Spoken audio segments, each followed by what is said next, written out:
Hello, everyone, and welcome to another edition of Uncivil Law. Hope you're doing very well today. So, I figured we do a little bit more with our continuing coverage of the Vic Mignogna case because I apparently like abuse. So, I figured we do a little bit more of this. And today we'd cover the one of the major cases on the TCPA, in re Stephen Lipsky from the Supreme Court of Texas, which is interpreting the evidentiary standard or the pleading standard as it applies to the TCPA, the clear and specific evidence standard. So we're going to be doing that for today. And also looking into the issues a little bit more in response to some of the criticisms that have been laid at me in terms of the legal issues that apply. And my overall view on this remains the same, although I do agree with the generalized consensus that this is going to come down to the issue. Well, it's probably going to come down to the issue of whether the second amended petition is the valid petition or not. The first amended petition probably does not make the standard required by Texas law, in my view, under the clear and specific answer. So that was filed in September. The second amended petition, which was filed, as I recall, about 7 days before or 10 days before, I forget the exact limit, but it was filed like right on the limit for this kind of thing in Texas. So it was filed in September, whatever the limit of it was. And it probably does meet the clear and specific evidence standard, and because it just goes into so much more length, includes so much more evidence, so much more stuff that would be valid. So the principal legal issue, I think, that is probably before the Court of Appeals is the issue of whether the second amended petition is the operative petition or not, and whether or not it was properly excluded by the trial court or not. So that's going to be interesting because as I understand the factual record, the trial court said that essentially they'd take it under advisement whether or not it was part of the record, and apparently never actually issued a decision as to whether or not it was or was not part of the record. And Nick Rakita himself has talked a little bit about this on his stream, saying that then it becomes a little bit unclear as to whose error it is, because normal rule is like if you don't challenge something or raise the objection, you lose it. So Nick Rakita, I'm going to paraphrase what he said. He said he thinks it's a question of, did Ty screw up by not preserving it, or did Funimation screw up by not preserving it, by not clarifying that issue on the record? So that's an interesting operative legal question. And there's also the legal question as to whether or not Ty is properly arguing that issue before the appeal court. So we could go back to the appeal brief on that issue too. So whether or not it was properly preserved at trial is one question. Whether or not it's properly being argued on appeal is another question, and there's that too. As to the issue as to should it have been admitted or not, you'd have to get into a couple of things too. So as I understand it, there is a rule, as I understand it. I don't think it's statute, but it might be. But there's something that says something to the effect of, as long as you submit it more than 7 days before the trial date, it shall be submitted, unless and then if it's within that 7 days, then trial court can deny it only if it would prejudice the other side. And it was submitted outside that window, so that language probably wouldn't apply. But then you have to get into issues as to whether or not that rule is modified by other rules, either by the trial court or by the case law, or trial management procedures, which are normally wide amount of discretion by the trial court. Normally, the trial court has quite a lot of discretion when it comes to trial management practice and procedure. And so you get into the issue of, despite the language, or if it's been modified by other language, whether or not the trial court had the ability to disregard it despite that other language. Because at least in the federal system, when you're looking at things that you would do, you'd look not only to the federal rules of civil procedure, you'd look to the court's rules, and you'd look to the judge-specific rules. And so then the thing that comes to mind is, when you're looking at this Texas rule that says this amended petition shall be admitted unless blah blah blah, the first thing that comes to my mind is, oh, I wonder if that's been modified by some other rule that might be in place, or it's been modified by agreement of the parties, or it's been waived, or some other provision might apply. So I think the people have come back at me and said, well, this language says shall. As in many things in law, it doesn't necessarily stop there. You want to know if it's been modified by other rules, by other case law, by agreement, by something else along the way. And you normally would say that the judge would have a lot of discretion in terms of trial management process.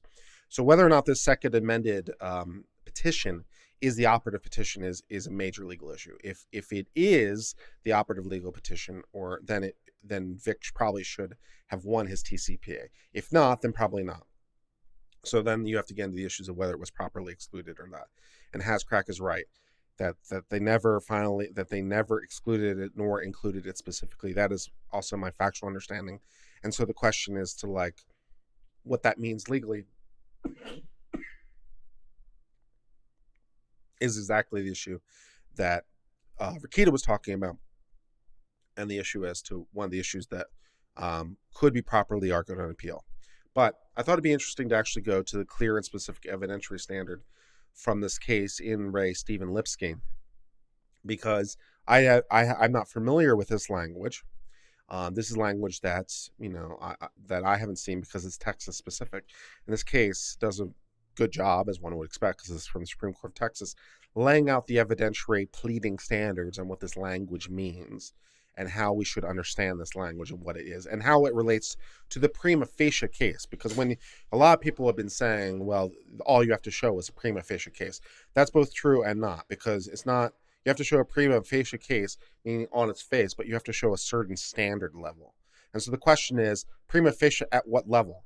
What level do you have to reach at to say this is the bar? So it's prima facie at what threshold, somewhere in between. And so this case is analyzing that. What level does the prima facie level have to mean? Because prima facie could mean different standards, and so it would be set. Here's the baseline showing on its face in order to get past the bar. So I thought that'd be really interesting. So with that out of the way, let us do this case from the Supreme Court of Texas in Ray Stephen Lipsky, which deals with this issue and interprets this, and let's see what it has to say. The Texas Citizens Participation Act, and again, I'd like to take note to the Vic people who are chastising me for saying protection rather than participation. I really don't think it's going to rise or fall based on that. So, just not sure that was really the point you really want to necessarily go after me with, but whatever. Texas Citizens Participation Act protects citizens who petition or speak on matters of public concern from retaliatory lawsuits that seek to silence them. And because matters of public concern and public figure status are normally treated the same, you would imagine that you could substitute one for the other here. The protection consists of a special motion for an expedited consideration of any suit that appears to stifle defendant's communication on a matter of public concern. In reviewing the motion, the trial court is directed to dismiss the suit unless clear and specific evidence establishes the prima facie case. So this is the prima facie case to what standard? The clear and specific evidence standard. When applying the Act's requirement for clear and specific evidence, however, the Court of Appeals disagree about the role of circumstantial evidence. Some courts hold that only direct evidence is relevant when considering a motion to dismiss, while others have concluded that relevant circumstantial evidence must also be considered. The Court of Appeals here considered circumstantial evidence, and we agree clear and specific evidence under the Act includes relevant circumstantial evidence. We further agree generally with the Court of Appeals disposition below and deny all relief, which would have been my assumption too. I would assume that circumstantial evidence is sufficient if it's clear and specific circumstantial. And a lot of times all you have is circumstantial. So that would make sense, that as long as it's clear and specific, you can get to where you want to be. So let's read about the factual background. This case is only 26 pages, so let's read the factual background so we understand the decision. Stephen and Shyla Lipsky own several acres in Weatherford, Texas. In 2005, they drilled a well on their property to a depth of about 200 feet to provide water to a cabin and a boathouse. In 2009, they finished a house on the property, connecting the well to their home. That same year, Range Resources Corporation and Range Production Company drilled 2 glass wells about a half mile from the property. A few months after moving into their home, the Lipskys experienced mechanical problems with the well. They contacted the well servicing company, which identified the problem as gas locking, a condition typically associated with an excess of natural gas in the water. A submersible pump's ability to transport water from a well can be affected when too much gas is in the water, which makes perfect logical sense, right? Because liquids tend to be non-compressible and gases tend to be compressible. So if you have a pump and it's trying to, pump both water and gas at the same time, it doesn't really work. This is also incidentally why you can't have vapor in your brakes of your car, because if you do, when you press on the brake pedal, it compresses the air, which isn't supposed to happen. Because what's supposed to happen is the brakes are trying to compress the liquid, which can't happen, and so therefore it activates the brakes. If it hits air, it compresses the air rather than causing the brakes to work. So this is bad. And so, same problem here. If you have too much gas in your water, you can't pump it because air compresses. So, there's that. Concerned about gas in the well water, the Lipskys contacted local health officials who referred them to Alyssa Rich, an environmental consultant with Wolf Eagle Environmental. After tests, Rich confirmed the presence of methane and other gases in the well.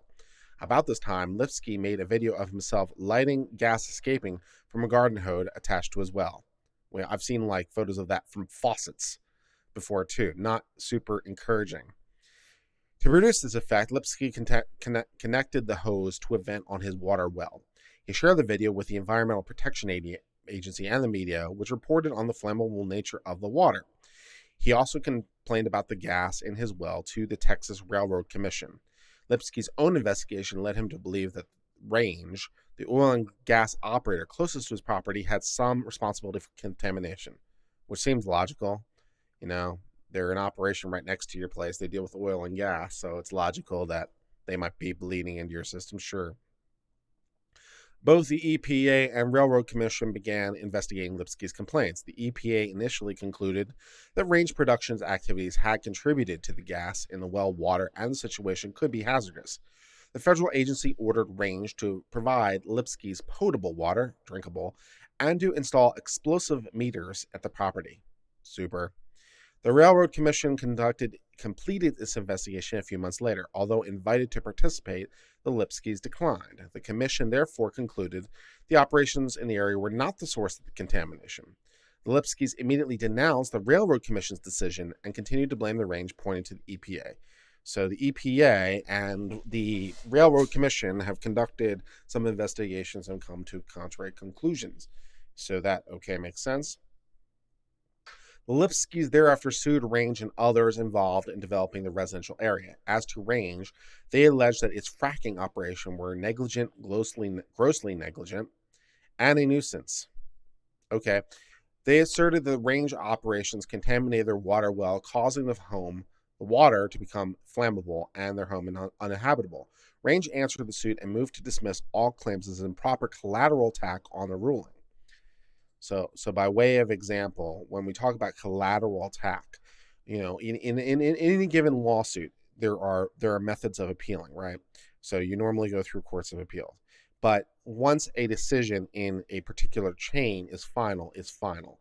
And so when you're talking about collateral attack, what you're doing is you're coming at it not vertically through an appeal system, you're coming at it horizontally.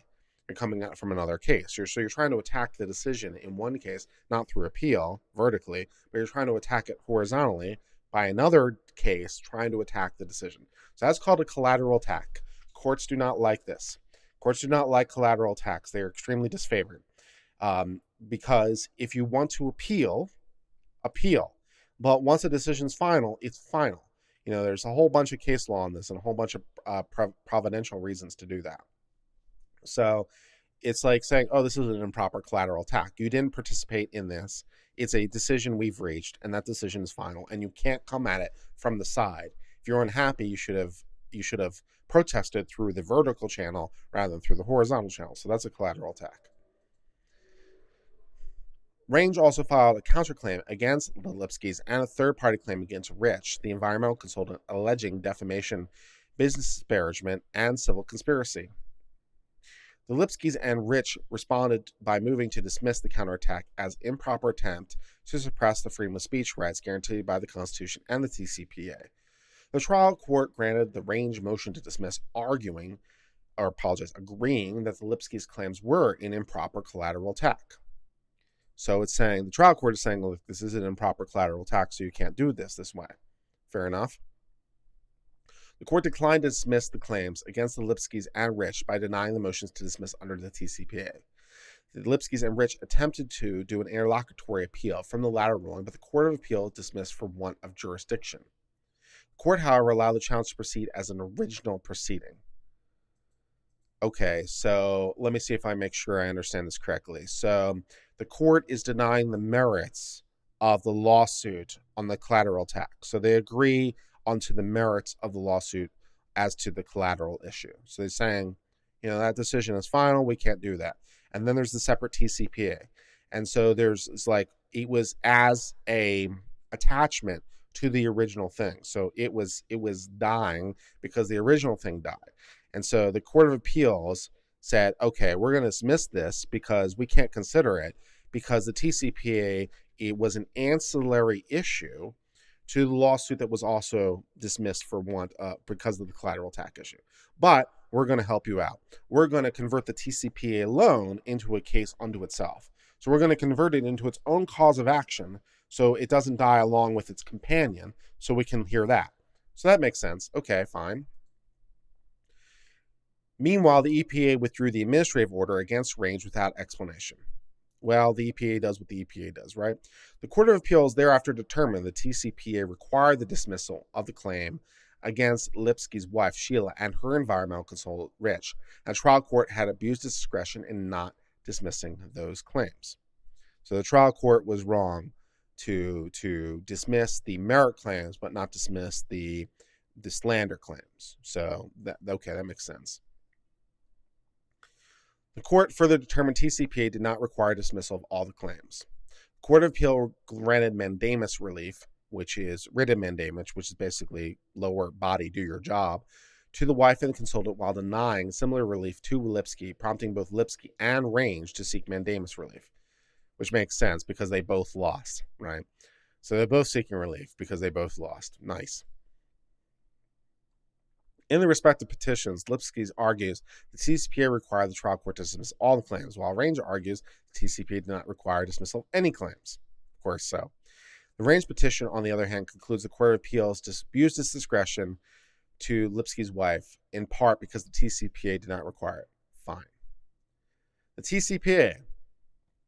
As already mentioned, the TCPA protects citizens from retaliatory lawsuits that seek to intimidate or silence them on matters of public concern.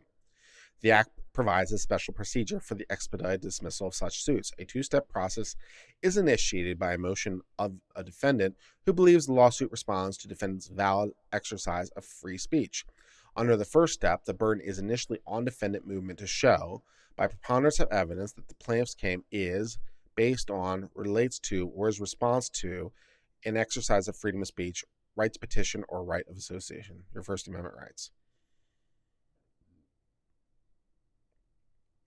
If the movement is able to demonstrate that the plaintiff claim implicates one of these rights, the second step shifts to the burden to the plaintiff to establish by clear and specific evidence a prima facie case for each essential element of the claim.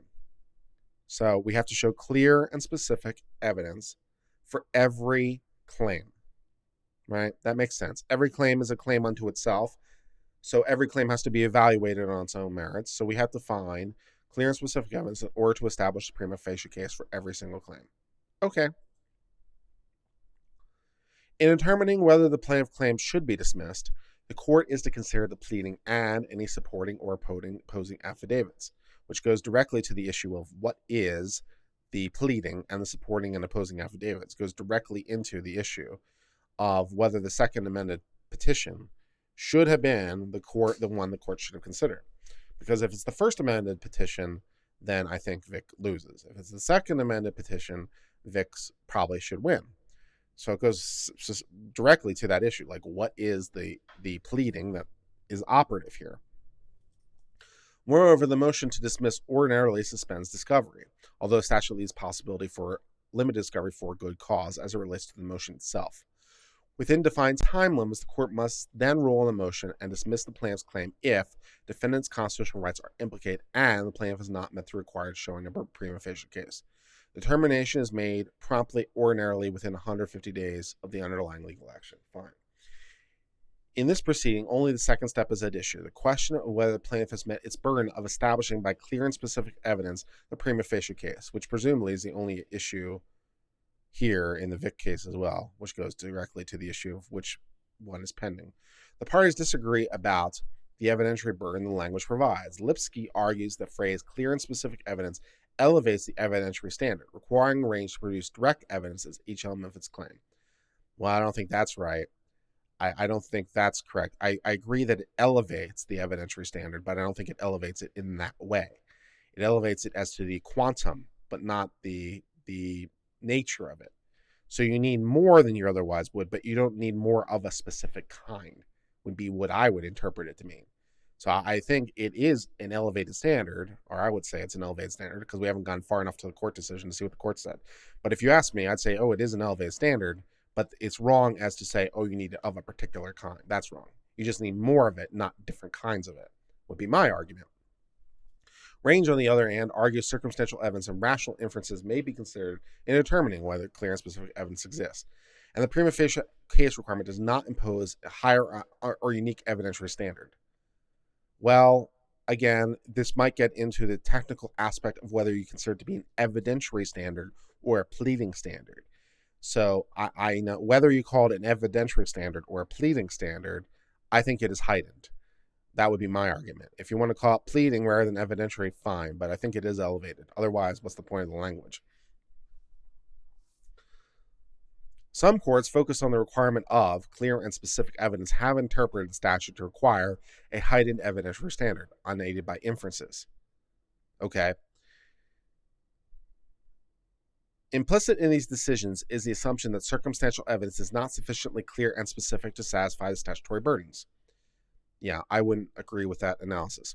Other courts focusing on the prima facie case language have concluded the state permits the court to draw rational inferences from circumstantial evidence when determining whether a plaintiff has met its threshold burden. I would agree with that interpretation. The statute does not define clear and specific, which, when you're using new language that doesn't exist for the first time, probably would be helpful to define it. But Texas didn't do that. So it's up to the courts to define it because we have to interpret law now. Yay.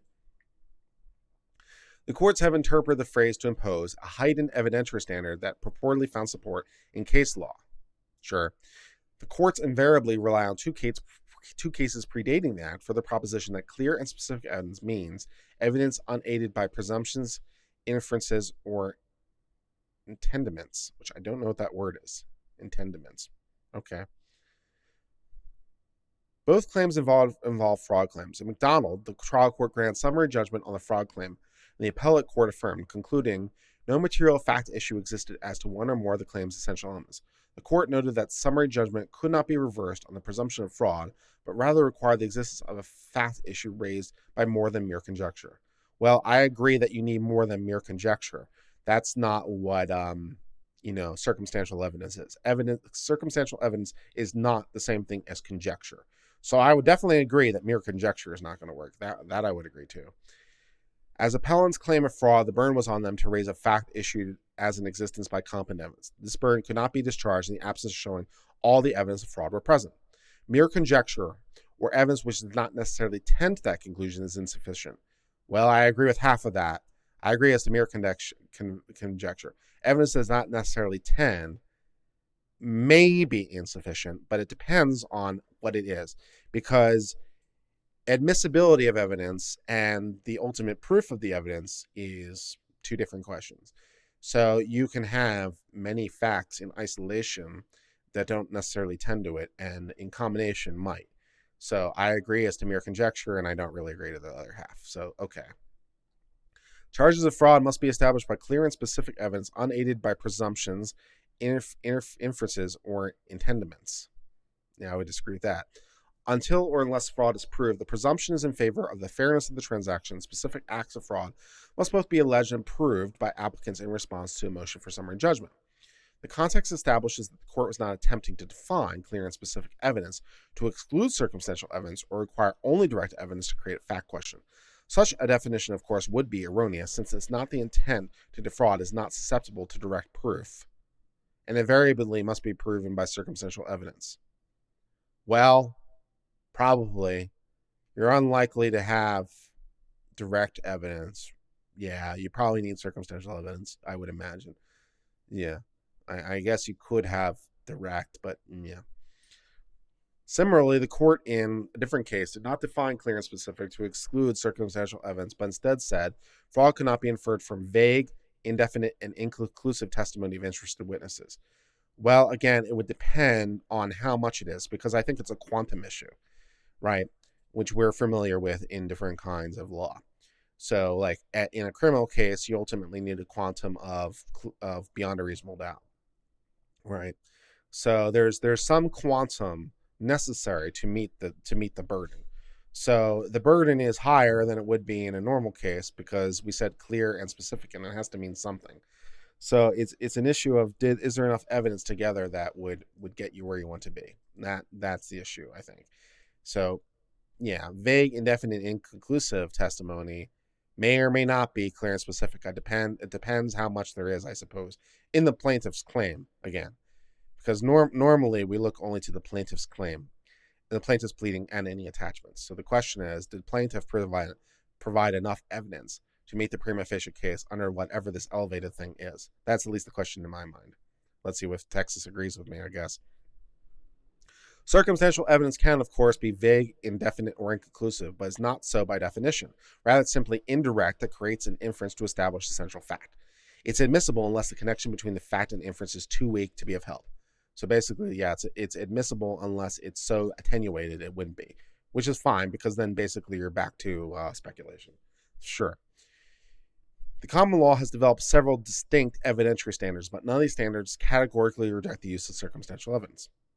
I agree, right? Because even in a criminal case, circumstantial evidence is fine. Again, it might be all you have in not an infrequent number of cases. People go to jail for circumstantial evidence.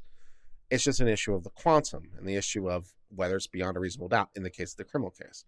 So is circumstantial evidence alone in a criminal case? Sure. So should it be enough here? I would imagine. And then it's just an issue of, did you have enough to meet the quantum that you need in this case? So that makes logical sense to my mind. The applicable standard is generally determined by the nature of the case or particular claim. Right. Now they're about to say exactly what I said, right? Criminal cases require proof beyond a reasonable doubt and near certainty, whereas civil cases typically apply preponderance. That is, determination of the facts are more likely or not to be true. 50%. Some civil claims, including defamation, elevate the evidentiary standard, require proof by clear and convincing evidence, which depending on who you ask is like 66% or 70% or something like that. The standard requires the strength of plaintiff's proof in the mind of the trier of fact, a firm belief, or as to conviction. Sure, all these things we're very familiar with. Clear and specific evidence is not a recognized evidentiary standard. That's true. This language is new. Texas invented it. So it's not recognized. We're going to have to figure out what this is. And we're also going to have to figure out if it's an evidentiary standard. Although it sounds similar to clear and convincing, and Lord knows I've made that mistake, the phrases are not legally synonymous. I suppose they could be, but that'd be really weird for a pleading standard. Because clear and convincing as a pleading standard would be, wow, that'd be insane. That'd be really insane. So it probably doesn't mean that. Yeah. The legislature well understands clear and convincing standard and the standard when it so intends. But even were to assume the legislature intended to apply the clear and convincing evidence, standard would not exclude circumstantial evidence. I agree with that. Again, because even in beyond a reasonable doubt criminal, we would have circumstantial evidence. So of course we'd have it in clear and convincing, preponderance of evidence, and whatever the heck clear and specific is. Why would you exclude it? It doesn't make sense. Okay, fine. All evidentiary standards, including clear and convincing evidence, recognize the relevance of circumstantial. It sure does. In fact, we've acknowledged that determination of certain facts may be exclusively dependent. It often is. Circumstantial evidence may be used to prove one's case in chief to defeat a motion for a directed verdict, and it would be odd to deny its use for a preliminary motion. Yeah, I agree. It's very weird. If it's enough to meet beyond a reasonable doubt, how can it not be enough to defeat a preliminary motion on a civil case? That'd be pretty weird, so it's like, that's probably not what the legislature had in mind, yeah. That the statute should create a greater obstacle for the plaintiff to get into a courthouse than to win seems nonsensical. Yeah, it'd be really, it'd be really weird if the standard to meet the motion to dismiss was more than the standard you needed to win. That would be weird. Probably not what they had in mind. The TCPA's purpose is to identify and summarily dispose of lawsuits designed only to chill First Amendment rights, not to dismiss meritorious lawsuits. To accomplish the purpose, the Act endorses a summary process requiring judicial review of pleadings and limited evidence, typically within 150 days. To defeat an appropriate TCPA motion to dismiss, the opponent must establish by clear and specific evidence a prima facie case for every essential element of the claim. Every essential element of every claim. Fine. As discussed, neither the Act nor the common law provides a definition. Yep, words and phrases that are not defined and have not acquired a special or technical meaning are typically given a plain or common meaning. The words clear and specific in this context have been interpreted respectively to mean unambiguous, sure, free from doubt. Sure, that means clear. Yeah, I'm good. And for the latter, explicit or relating to a particularly named thing. Okay.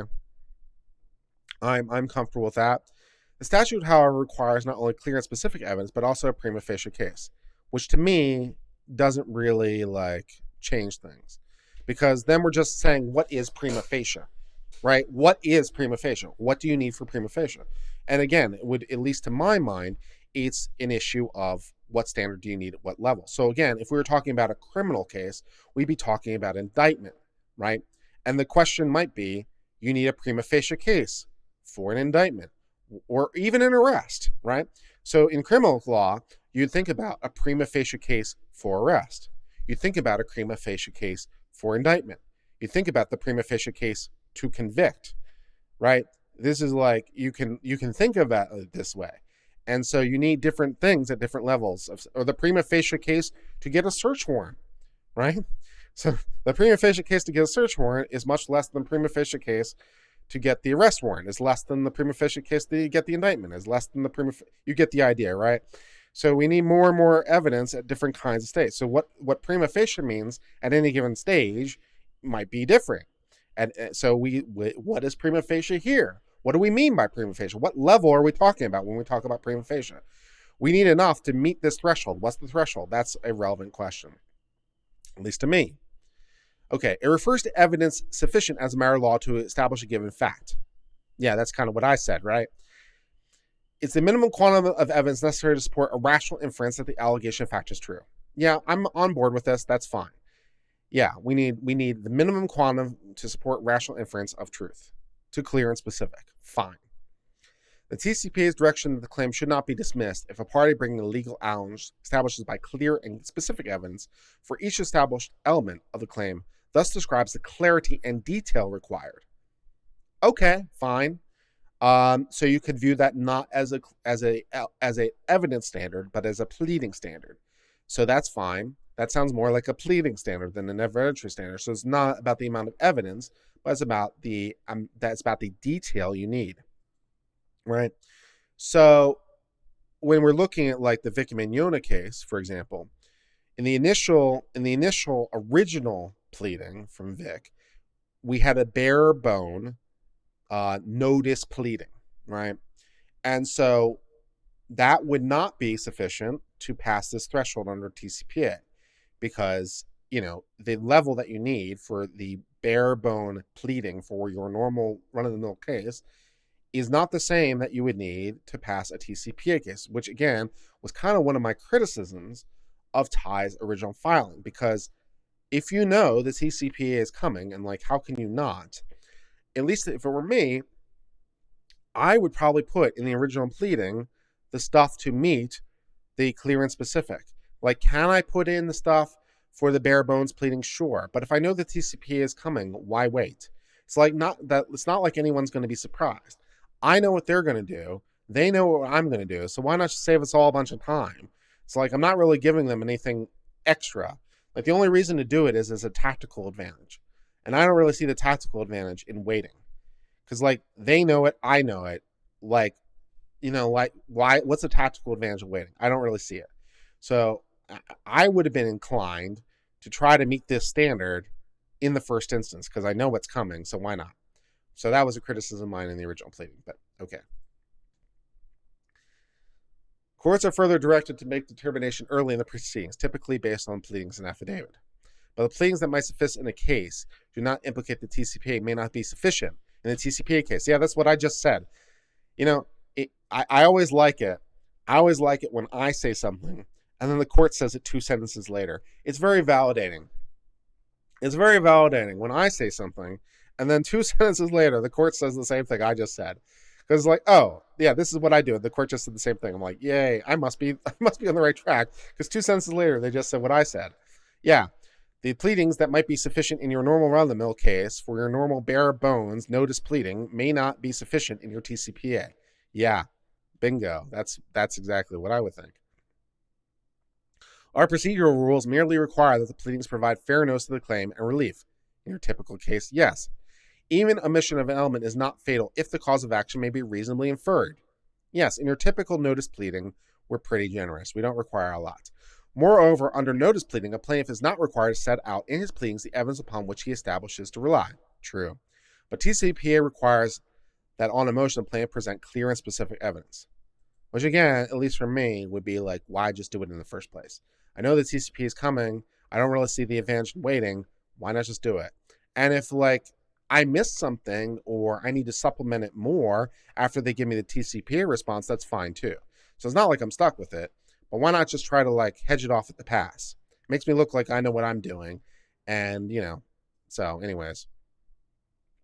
Fair notice of the claim under our procedural rules thus requires something less than clear and specific. But because this act requires more mere notice pleading, general allegations will not suffice. Yeah. Instead, a plaintiff must provide enough detail to show a factual basis for the claim. Yeah, each claim, each one separately. In a defamation claim that implicates the TCPA, pleadings and evidence that establishes the facts of when, where, and what was said, the defamatory nature of the statements, and how they damage the plaintiff should be sufficient to resist a TCPA motion to dismiss, which I felt was a little lacking, in my humble opinion, but okay. Though the TCPA initially demands more information about the underlying claim, the Act does not impose an elevated evidentiary standard or can categorically reject such circumstantial evidence. Okay, so the Texas Court of Appeals wants to call this a pleading standard rather than an evidentiary standard. Okay, to me it's a little semantic, but, if they want to use that semantic difference, fine.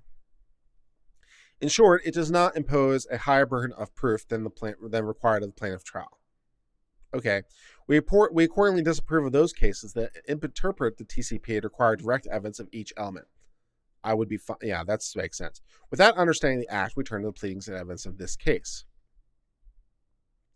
Okay, so let's read them and see how that informs our discussion. Range sues Stephen Lipsky, alleging defamation, business disparagement, and civil conspiracy. The Court of Appeals found no evidence of the civil conspiracy, but some evidence of the other claims, concluding the trial court did not abuse its discretion by denying Stephen Lipsky's motion to dismiss Range's defamation and business disparagement. Contrary to the Court of Appeals' opinion, Lipsky argues no clear specific evidence shows he defamed Range or disparaged his business.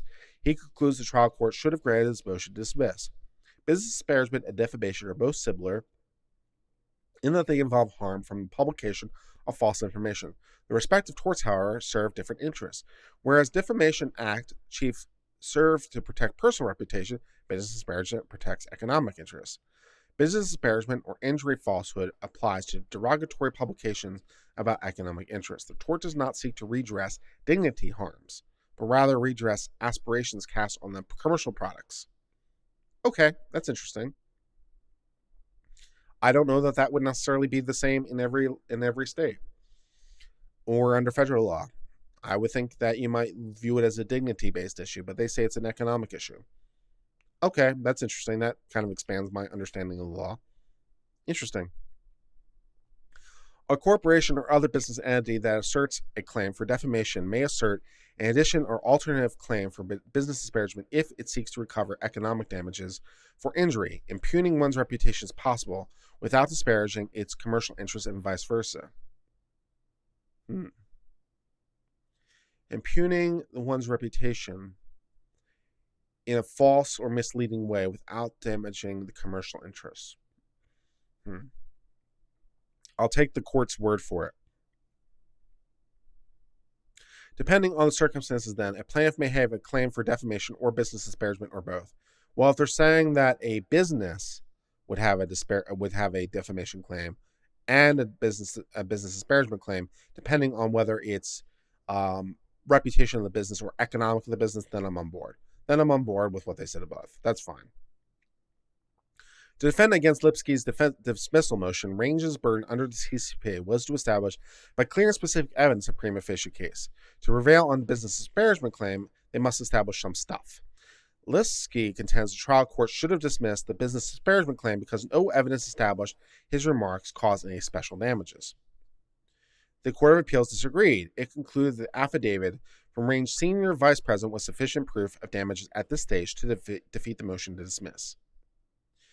Range's vice president averred, which is like basically objected, nice language, averred in general terms, or offered is another way to say it, that Lipsky's statements caused Range to suffer direct pecuniary and economic losses and costs, lost profits, loss of reputation, and loss of goodwill in the excess of millions of dollars. The Court of Appeal concluded the affidavit was sufficient to raise a rational inference that it lost trade or other differences, which once again will get into the issue as to whether or not the declarations, affidavits, or depositions that are attached to the Second Amended pleading are properly part of the record or not, right? If the stuff from Vic stuff is on the record, then this analysis makes a lot of sense in light of what Vic is trying to do. Lipsky argues that the affidavit is conclusory and therefore insufficient to satisfy TCPA's requirement of clear and specific evidence, and we agree. Bare, baseless opinions do not create fact questions, and neither are they sufficient substitute for clear and specific evidence. Conclusory statements are insufficient to create questions to fact. Opinion must be based on demonstrable facts and reasoned basis. We accordingly disagree with the Court of Appeal that general offers of direct losses and lost profits without more satisfy the minimum requirements of TCPA. I'm unsure how that would map onto the Vic situation. How does that map onto the Vic situation? Because Vic is presumably stating in general that he is suffering loss in profits, for example, by missing his convention opportunities. So how does that map onto the sufficiency of Vic stuff, assuming it's properly on the record? That's an interesting question. That's not immediately apparent to me. Although the affidavit states that Range suffered direct losses, it's devoid of any specific fact illustrating how the remarks actually caused such a loss. Yeah. So again, this would get pretty fact specific into exactly what the evidence is offered. So it wouldn't just be enough to say, I lost this contract. You'd have to show the causality, and you have to show like that these statements cause these harms because they were relied on. And I think some of that is available, at least in the one case, again, going to whether or not some of this stuff is on the record or not. Right? At least that one convention, wasn't it Comic-Con? That one convention where it was where this chain seemed reasonably clear on the record, and then it gets to the question as to like whether it's there or not. So at least in the one, there seemed to be enough that would map onto this language if it's there. Range, however, asserted not only business disparagement but also defamation. Corporations and other business entities have reputations that can be liable to, apart from the business they own, and such entities can prosecute the action for defamation. Moreover, a corporation or other business entity asserting claims for disparagement may assert additional or alternative claims for defamation to recover non-economic damages. Okay, then what the court said like 2 pages ago, where I was like, I'm not so sure, I'm on board. If this is how they're separating it, then I'm okay with this. We then turn to Range's defamation claim and Lipsky's complaint. The trial court should have dismissed it. Defamation elements include publication of false statements, that it was concerning the plaintiff with requisite degree of fault and damages in some cases. The status of a person also indicates the required fault. Private individual need only prove negligence, where public individual must prove malice. Defamation per se requires that would not require damages, but it would still go to malice in the case of public figure. General damages include non-economic losses and mental anguish. Specific damages are never presumed as they require specific damages. That's true. Even though Texas law presumes general damage when defamation is per se, it does not presume any particular amount beyond nominal. But nominal is enough to get you past the door, right? Nominal is usually like $1. But like nominal is enough to get you past the door. Nominal damages count. It's still a harm, even if it's $1. And then you can establish the amounts later at the trial. That's fine. So it's enough to get you past the door. Okay. Any award of general damages that exceed a nominal sum is thus reviewed for evidentiary support, presumably not on the pleading. Because why would we?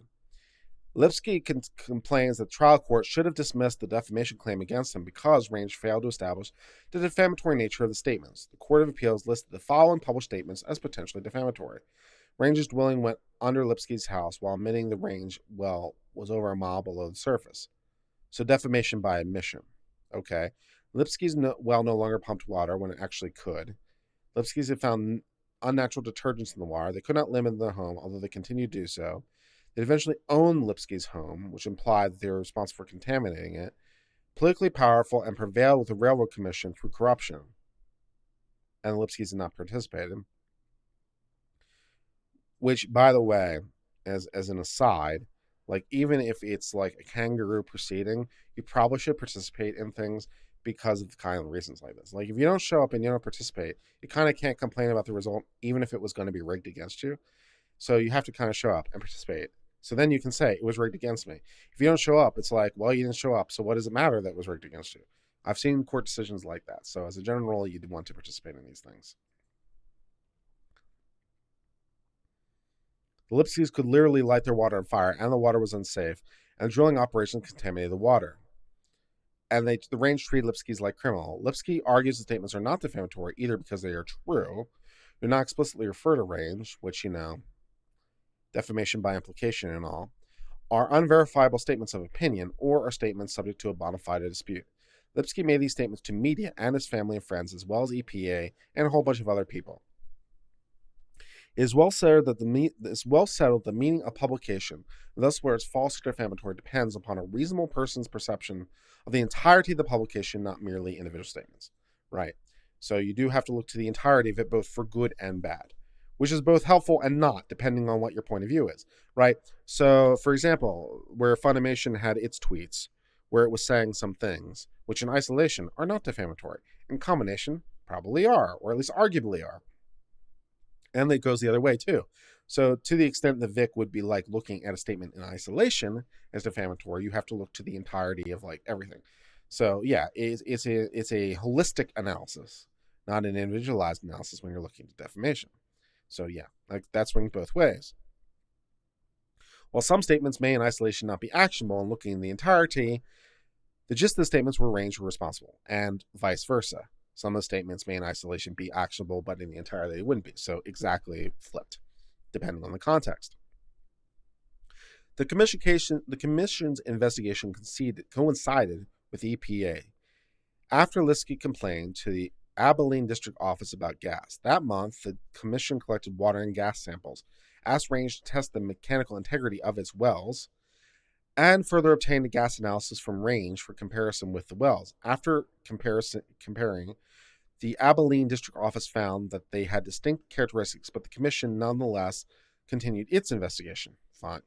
Meanwhile, the EPA decided that the Range's two wells were an immediate and substantial endangerment to the public drinking water aquifer and issued emergency orders. The next day, the commission issued a notice of a hearing inviting the EPA and Lipsky to participate in the eventual hearing, but neither of them showed up, which is never good. After hearing testimony in the groundwater investigation, as well as expert testimony on geology, hydrology, microdynamic analysis, hydraulic fracturing, geochemical gas fingerprint, and petroleum engineering, the commission's hearings examiners concluded the gas wells had not contributed to any domestic water. The examiners concluded instead that the Strawn Formation was most likely the source of gas. Okay. The Strawn is a shallow formation lying directly beneath the Trinity Aquifer at a depth of 200 to 400 feet. There had been gas production from the Strawn in the mid 1980s from about a mile from the wells. Range's two wells, however, did not produce from the Strawn. They were instead completed in the Barrett Strait. Wow, this is more about geology than I ever wanted to know, but okay, let's press on. A formation lying more than a mile below the aquifer.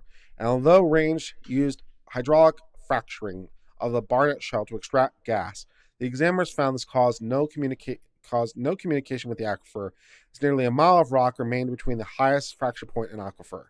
Okay, I am not going to pretend to have expertise I don't have.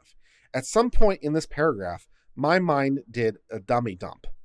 Basically, at some point in this paragraph, it's exceeded my level of competency when it came to geology, and I no longer understand anything that's being said. So I don't like to fake knowledge I don't have. So they're talking about geology. And at some point in that paragraph, I was following along for a little bit. Then at some point in that paragraph, it exceeded my technical grasp, and I basically did a dump, and I no longer understand any of these things. So I did a total like I don't understand this. So I don't like to claim I don't understand when I don't that I understand when I don't. So like this geology stuff is now past my stuff. Maybe if I read it several times, I'd understand it, but at this particular moment, not so much. So yeah. I don't know if there are any geologists in the chat who understand this, but not my area of expertise. Examiners noted that gas contamination in water wells throughout the country had occurred since at least 2003. Adopting the examiner's findings and conclusions, the Railroad Commission signed its final order. After that, Lipsky was quoted in news articles to state the Commission's decision was ridiculous, sounds like opinion, the product of the corrupt system, sounds like opinion, and was kind of sad, which sounds like opinion. Although he had not participated in the hearing, he referenced the earlier EPA order and his own expert who suspected contamination did result from the Range's drilling. Thus, despite the conclusion to the contrary, Lipsky's continued to maintain the Range was responsible for contaminating the aquifer and domestic water. The Court of Appeals concluded there was some evidence of defamatory statement concerning Ranges sufficient to defeat the TCPA motion, and we agree. His statement was not presented as an opinion, but were sufficiently factual to be susceptible of being proved true or false. I'll take your word for it. That the statements were sufficiently factual that they could be proven true or false. Because we're outside of my area of expertise, and I'll just take your word for it, Texas court. You had a lot longer to think about it, and a lot more stuff to think about it on, so sure. Okay. Lipsky also argued the trial court should have dismissed Range's defamatory claims because no evidence established the remarks could cause specific damages. The Court of Appeal disagreed. It concluded the affidavit from Range's senior vice president, which discussed Range's losses in very general terms, was sufficient to defeat the TCPA motion. As we've already determined, it wasn't sufficient. Right, so a very general affidavit and very general stuff is not clear and specific. You need clear and specific. You need who, what, when, where, why. You need a little bit more of a causal chain. That makes sense. Range, however, argues that it didn't have to submit proof of special damages as part of its defamation claim because they're defamation per se. When an offending publication qualifies as defamation per se, the plaintiff may require general damages without proof. Thus, if Lipsky's remark concerning Range are actionable per se, then any failure is irrelevant. Right. In other words, if such losses are not an essential element of the claim, they have no bearing. Right. If it's not an element of the claim, you don't need to provide clear and specific evidence of the element because it's not an element of the claim. So, sure. The common law distinguishes defamation as either per se or per quad. Personally, I really don't like this saying per quad. It sounds so poncy. I mean, per se, I understand. I just normally would say per se and standard. But sure, let's call it per quad. Okay, fine. Defamation per se requires statements that are so obviously harmful that general damages such as mental anguish are presumed. Defamation per quad is not that. Defamation per se is broken down into separate categories as falsehoods. Accusing someone of a crime, or having a foul or loathsome disease, or engaging in sexual misconduct are examples of defamation per se, which I think Vic does. So we probably don't need specific damages, yeah. Remarks that adversely reflect on business conduct, business, or trade are also deemed defamation per se, which may or may not apply to other statements of Vic, but okay. And whether a statement qualifies as defamation per se is generally a question of law. Yes, it is. It's not a factual question because it's an issue as to what elements you need, which is a legal question, not not a facts question, right? So like the facts are irrelevant. It's just an issue of like what are the elements we're trying to look for. So it would definitely be a question of law, I would think. Range argues that Lipsky's remarks in this case were defamation per se because they reflected on Range's fitness and ability as a natural gas provider going to their business concern. To qualify as defamation per se under this category, the disparaging words must affect the plaintiff in some manner that is peculiarly harmful to the business, trade, or profession, not merely upon the plaintiff's general characteristics. Wow. In some manner that is peculiarly harmful and not merely upon the general characteristics. I'd be lying to you if I said I understand on the surface, what peculiarly in the sentence means. I don't know. Like, what are we trying to do? Like, general characteristics, I understand, but what's the alternative? I hope the court is going to clarify at some point. Noting that statement injures one in his profession when it would be adverse to affect his business for proper conduct of the business. Okay. Range submits that by being falsely branded as a polluter and threat to public health and safety, Lipsky has portrayed Range as incompetent, even reckless, and thereby injured the company reputation. Environmental responsibility as an attribute, particularly. Okay, I just want to make sure it wasn't that same word. Environmental responsibility is an attribute particularly responsible to those in the energy industry, none more so than natural gas producers. I don't know about that, but okay. Such as Range, who employ horizontal drilling and hydraulic fracturing. Accusations that Range's fracking operations contaminated the aquifer, thus adversely affected the perception of Range's fitness and abilities as natural gas. As defamation per se, damages are presumed, although presumption alone will only support nominal damages. Fine. Pleading and proof of damages is not required to prevail on a claim of defamation per se, thus actual damage is not an element. Although Range's affidavit on damages may have been insufficient to substantiate his claims, it wasn't needed because we don't care. The trial court accordingly did not abuse in denying the motion to dismiss. Okay. It was not needed to defeat Lipsky's dismissal motion because they're actionable per se. All right. So, yeah, they didn't need to prove damages because nominal will do. The Court of Appeals concluded that TCPA required the dismissal of Range business disparagement and defamation claims because no evidence showed either party published any false statements about Range concerning contamination of the aquifer in general or the Lipsky well in particular.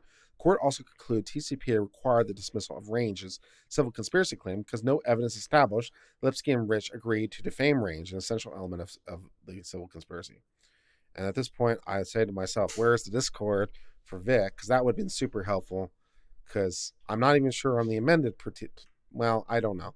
Because I'd have to look at the entire affidavits and all the declarations. So I don't want to state that and say, well, even on stuff it's not there. Because maybe it is there.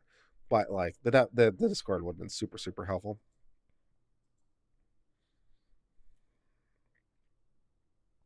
In its petition, Range seeks reinstatement of its defamation and business disparagement claims against Shyla, as well as reinstatement of the civil conspiracy. Range complains the Court of Appeals failed to give it benefit of rational inferences drawn from voluminous evidence it presented.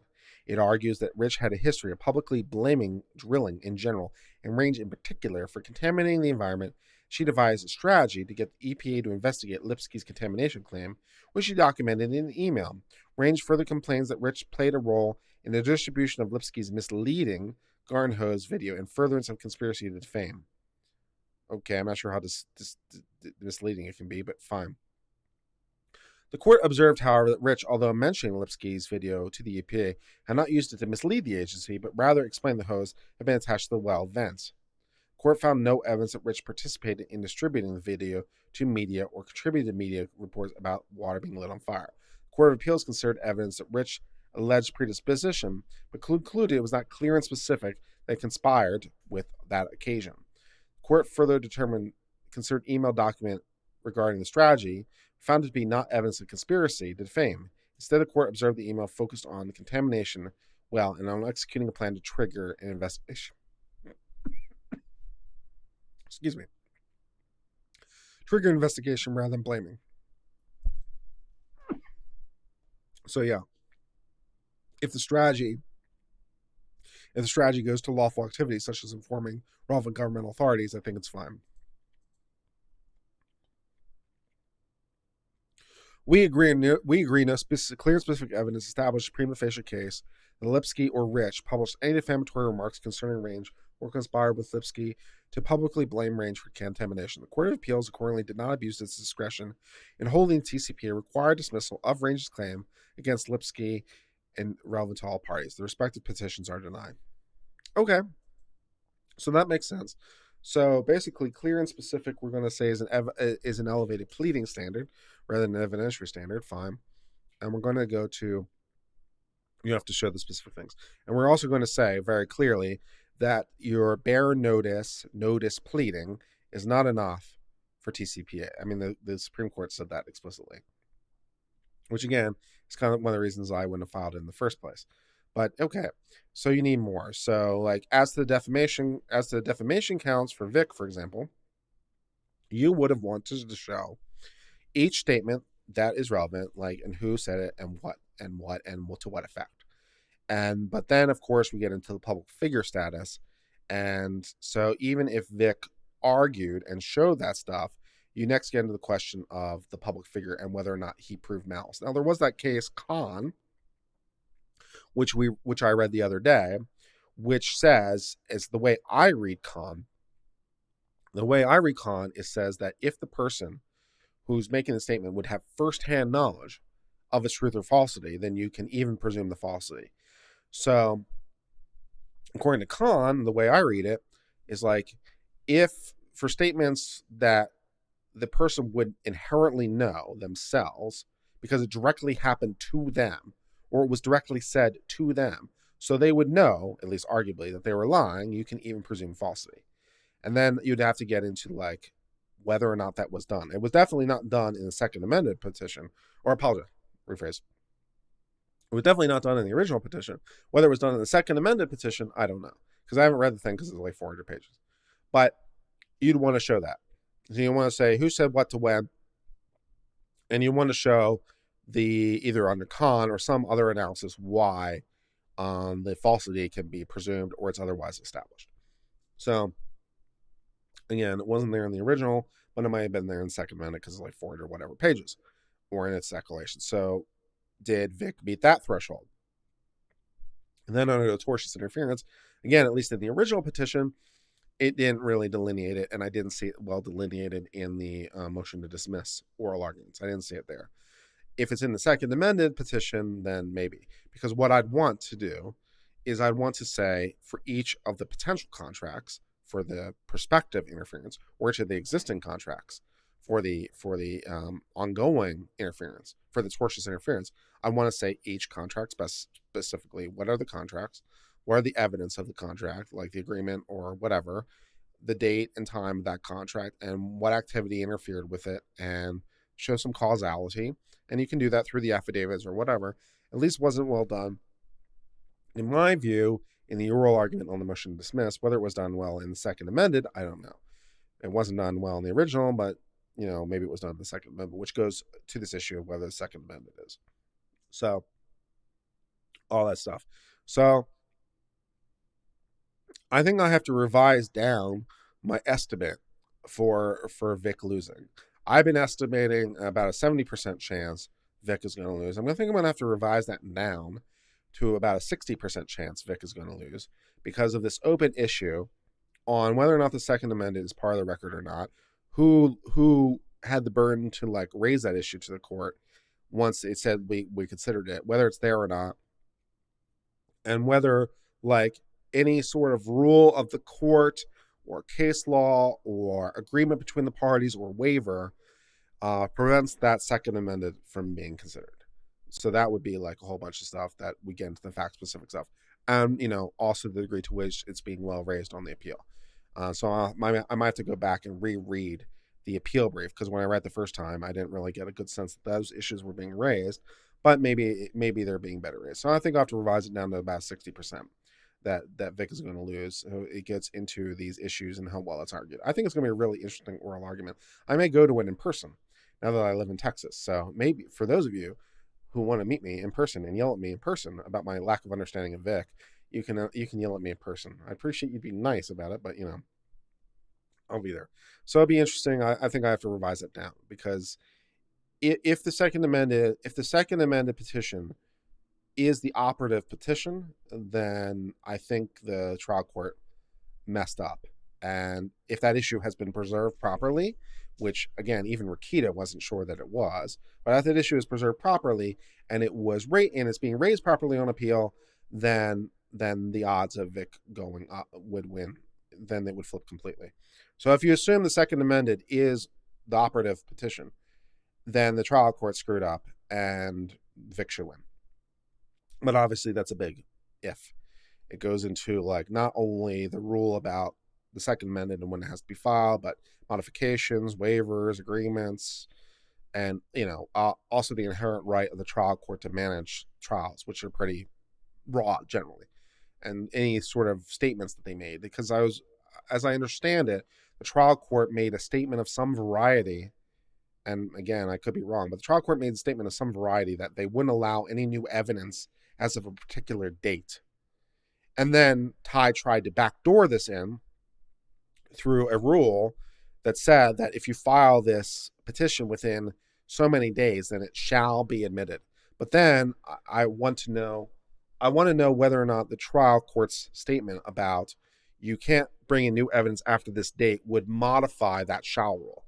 Because again, the trial courts typically get so much latitude in trial management as a general rule that if they put you on notice saying we're not going to admit new evidence to this date, then my default assumption would be that you can't bring it in even under this rule that says shall. Because again, if we look at the federal rule analog, because I know federal law way more than I know Texas law, if we look at the federal law rule analog, we wouldn't just look to the federal rules of civil procedure. We'd look to the specific procedures of the court, and then we'd also look further to the specific rules of the judge and the modifications thereof. So this one rule that says shall, I don't think is the end-all, be-all of the analysis, because maybe when the judge said no more things after this date, it even modified that rule. So that's a possible thing. So, I think that's whatever. Quick Strike said, Chop entered the second petition in the record. He accepted it, then he ignored his own ruling.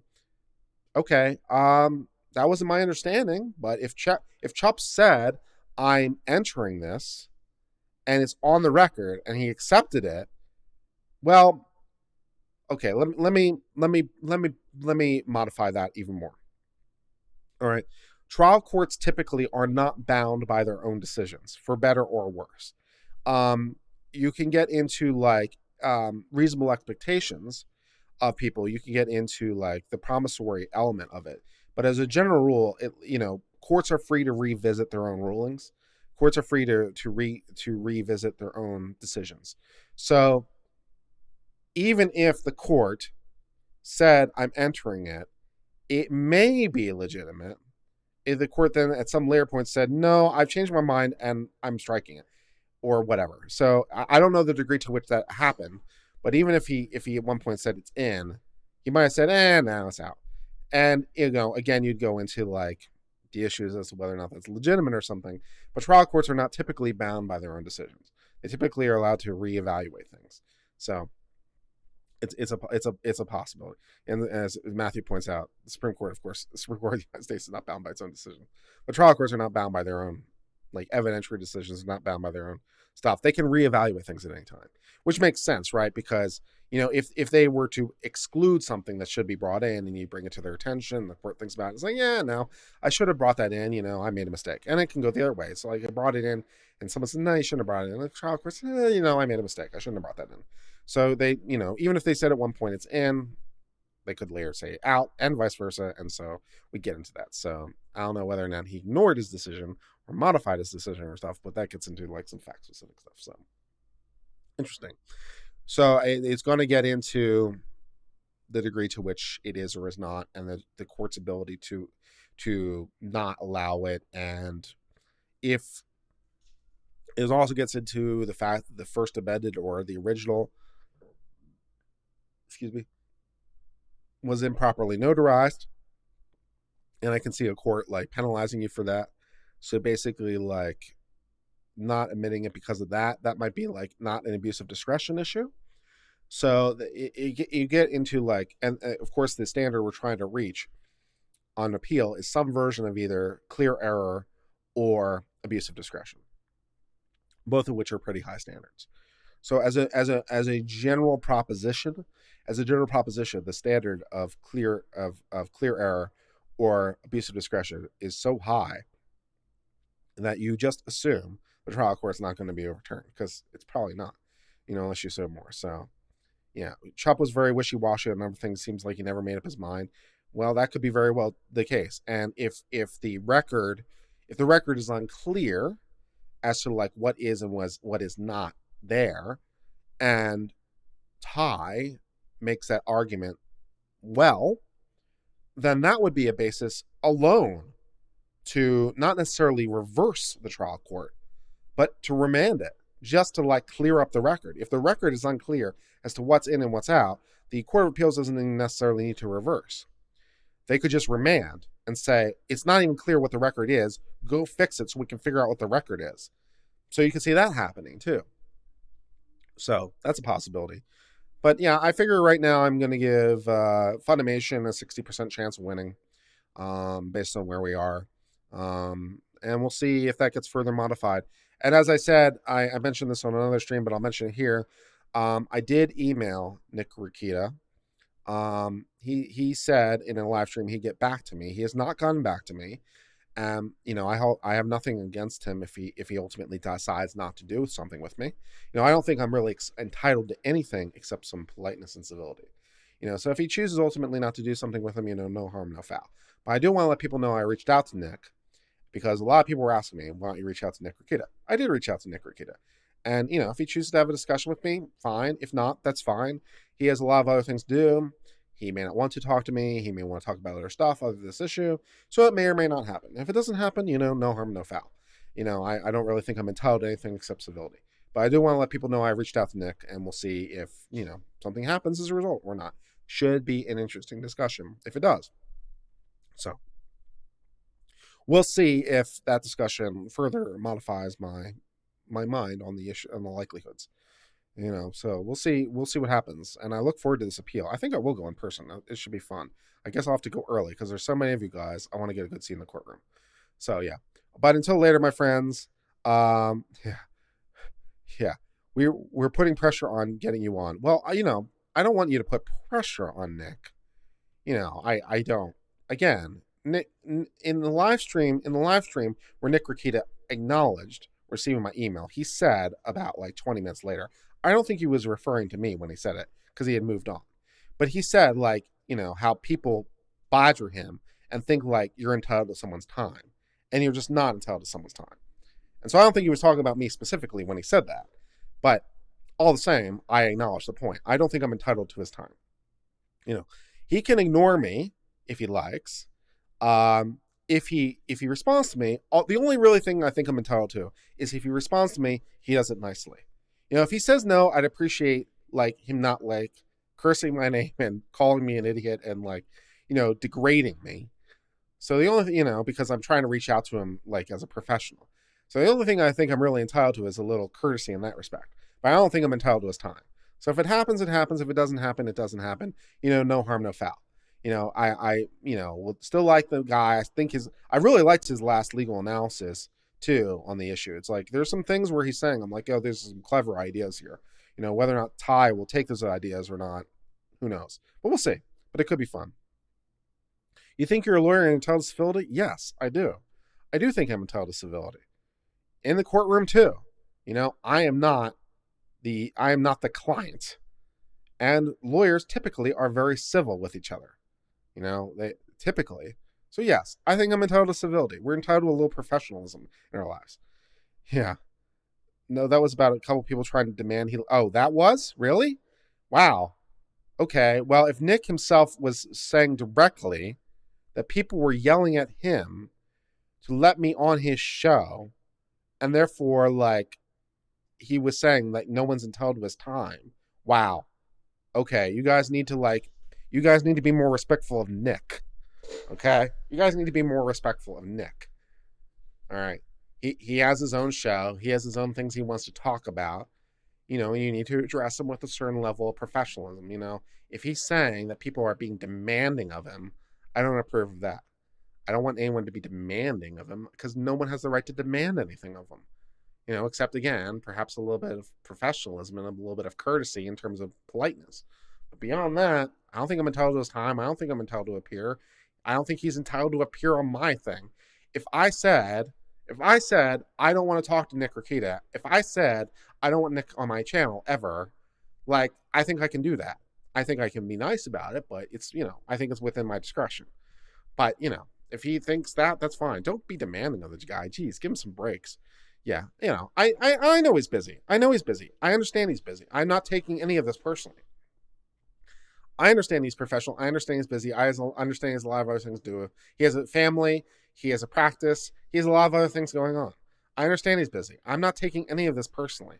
Until he openly makes it personal, I'm not taking anything personally, right? So that's fine. So it's no problem. Yeah. So please tell please tell the fellow fans of Nick, tell the fans, to calm down and be less demanding. It's not nice.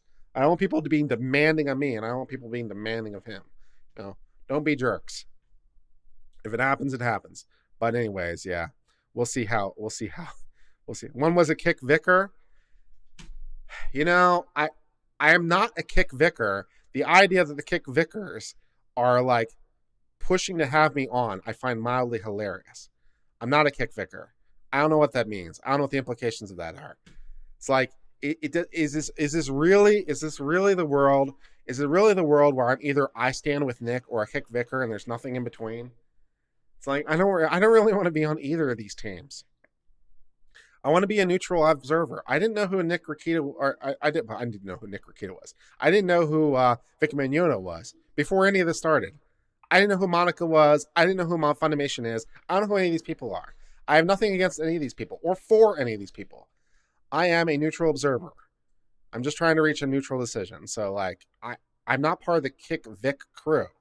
If I say Fundation's gonna win or Monica's gonna win, it's because that is in my best attempt, my neutral analysis of the case. It's not because I have anything against, Vic as a person.